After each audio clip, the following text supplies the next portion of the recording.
안녕하세요. 법무민 리엠 파트너스의 이용수 변호사입니다. 네, 이수정 변호사입니다. 변호사님, 최근 위안부 피해자 관련 뉴스 보셨습니까? 네, 위안부 피해자인 한 할머니가 기자회견을 열고 위안부 피해자를 위한 성금이 어디에 쓰이는지 알 수 없다고 지적했습니다. 이런 할머니의 주장에 대해 최근 일본군 성노예제 문제 해결을 위한 정의기억연대는 해명을 위해 개최한 기자회견에서 기부 수입 사용 내역을 공개하기도 하면서 기부 후원금이 그동안 목적에 맞게 사용됐다고 주장했습니다. 네, 정의기억연대 뉴스 외에도 최근 위안부 피해자의 지원금을 빼돌린 혐의로 재판에 넘겨진 70대 남성에 대해서 판결이 선고되기도 했다던데요. 네, 맞습니다. 해당 남성에 대해서는 무죄 판결이 선고되었습니다. 오늘은 만약 이러한 기부금, 지원금 등을 빼돌렸다면 어떻게 처벌되는지 알아보도록 하겠습니다. 사실 정확하게 사실관계가 밝혀진 것이 아니기 때문에 조금 조심스러운 면이 있는데요.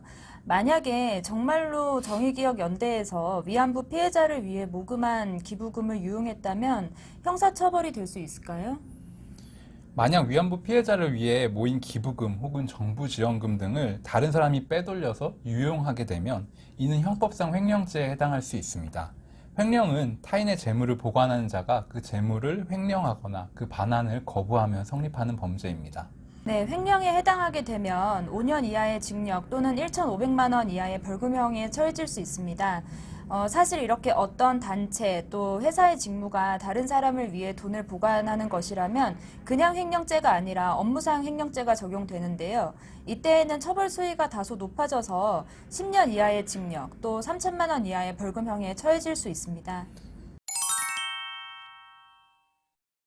사기, 횡령, 배임과 같은 재산으로 인한 범죄는 그 피해 금액에 따라 처벌 수위가 달라질 수 있도록 하고 있습니다. 횡령 금액이 5억 원 이상이 될 경우에는 일반 형법이 아니라 특정경제범죄 가중처벌법에 의해서 처벌받게 됩니다.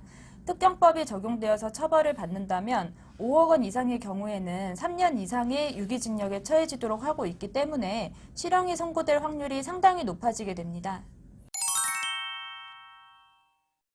변호사님, 처음에 위안부 피해자의 지원금을 빼돌린 사건에 대해서 최근 무죄가 선고되었다고 하였는데 그건 어떤 사건인가요?